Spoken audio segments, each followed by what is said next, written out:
Yes, mayong hapon sa tanan, no? Okay, ang gawa na to karon, magkabit tag piston ring, ay kabit mo nila ang piston ring, no? So, tuturo natin kung paano magkabit ng ring. So, ito yung expander, no? Una natin to. Dito.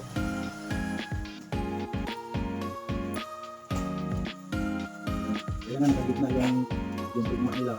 Ganun. Tapos itong dalawa, manipis na oil ring. Ano natin yung expander ring.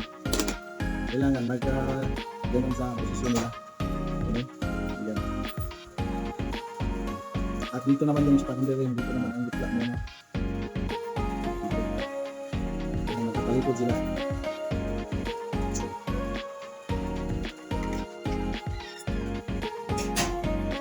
So tingnan nyo mabuti ha. Ito na yung expander. Tapos yan ha. Tapos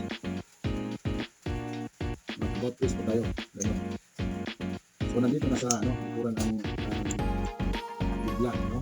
Yung bigla.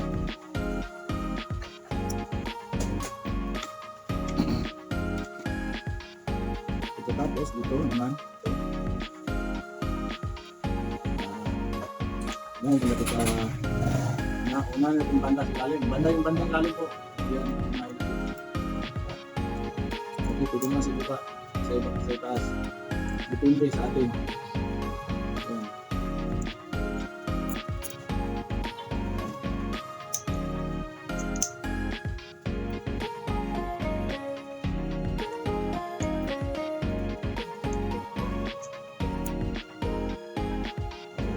Putin natin ang konti. Kung ating pagkita, yung sipro natin gano'n. Tapos yung pagkita natin.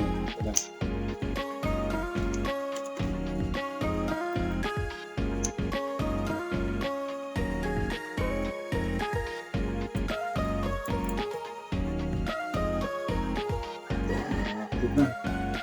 Ito natin yung oil din kasama ng expander niya. Kasi pag gasolina may expander talaga. Kahit yung diesel may expander yun. So sa diesel hindi dalawa, isa lang po. Tapos kabit natin yung second compression ring. Saan naman tayo magsimula dito?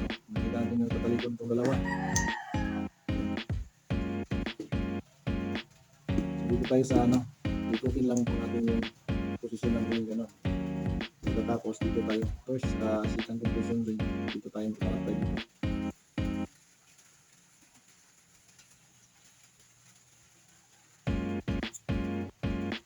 Ayan.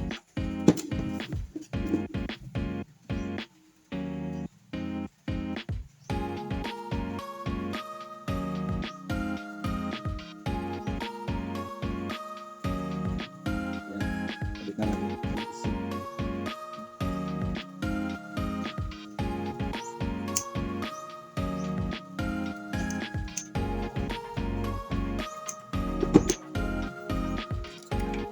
Dito naman po tayo.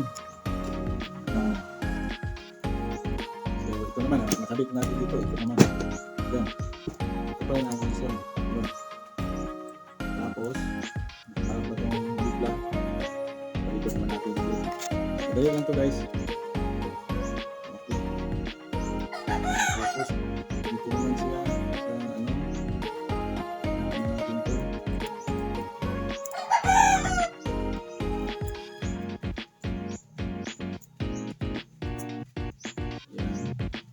Yan na, yung isa. So, bigyan naman natin yung isa. Dito naman sa kabila. So, ganun.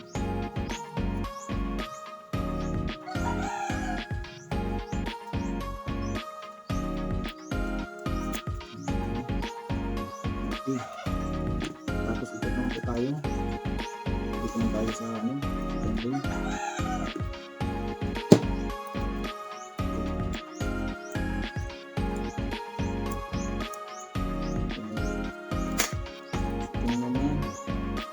Compression ring. Okay. Ayan.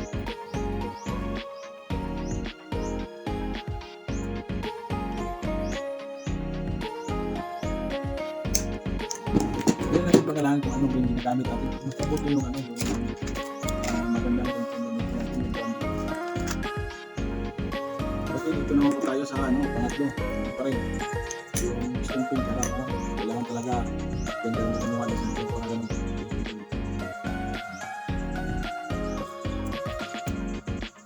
Tapos talikurin mo yun.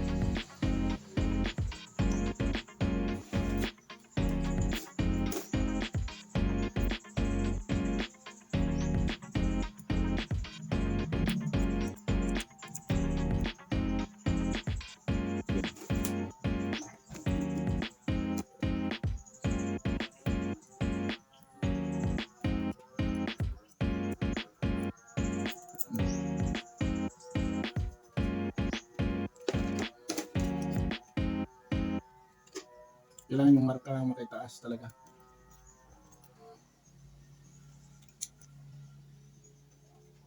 Okay.